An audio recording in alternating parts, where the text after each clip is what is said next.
ত্রয়োদশ জাতীয় সংসদ নির্বাচনকে সামনে রেখে শরীয়তপুর ৩ আসনে বিএনপি প্রার্থী এবং তারেক রহমানের সাবেক একান্ত সচিব মিয়া নুরুদ্দিন আহমেদ অপু তার নির্বাচনী প্রচারণার শেষ জনসমাবেশ করেছেন। সোমবার দুপুরের পর থেকেই সমাবেশ ঘিরে এলাকায় দেখা যায় ব্যাপক উৎসাহ ও আগ্রহ। বিভিন্ন ইউনিয়ন ও গ্রাম থেকে খণ্ড খণ্ড মিছিল নিয়ে জনসমাবেশ স্থলে আসতে থাকে নেতাকর্মী ও সাধারণ ভোটাররা। সময় বাড়ার সঙ্গে সঙ্গে পুরো এলাকা পরিণত হয় মানুষের ঢলে ভরা এক বিশাল জনসমুদ্রে। স্থানীয়দের উপস্থিতি ও স্লোগানে মুখর হয়ে ওঠে চারপাশ। অনেকেই জানান দীর্ঘ সময় পর এমন স্বতঃস্ফূর্ত জনসমাগম দেখেছেন তারা। ওয়ালটন বিএলডিসি ফ্যান খরচ বাঁচে 65% পর্যন্ত। ওয়ালটন বিএলডিসি ফ্যান ছড়ায় স্বস্তির সবুজ হাওয়া।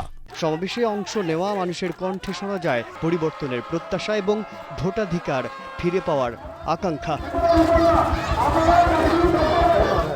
সমাবেশে বক্তব্য দিতে গিয়ে মিয়া নুরুদ্দিন আহমেদ অপু সকল শ্রেণী পেশার মানুষের প্রতি কৃতজ্ঞতা জানিয়েছেন। তিনি বলেন, এই বিপুল উপস্থিতি প্রমাণ করে শরীয়তপুর ৩ আসনের মানুষ পরিবর্তন চায় এবং গণতন্ত্র পুনরুদ্ধারের পক্ষে ঐক্যবদ্ধ।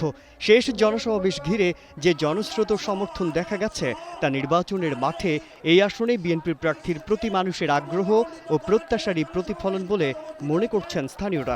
আপনারা আমাকে ভালোবেসে, ধানের শীষকে ভালোবেসে, তারেক রহমানকে ভালোবেসে আজকের এই দামুড্ডা ঐতিহাসিক মাঠে যে ইতিহাস সৃষ্টি রচিত হলো, এই ইতিহাসের মধ্যে আমরা আপনাদের প্রত্যেকে ইতিহাসের নামে স্বর্ণাক্ষরে আপনাদের নাম, প্রত্যেকের নাম লেখা থাকবে।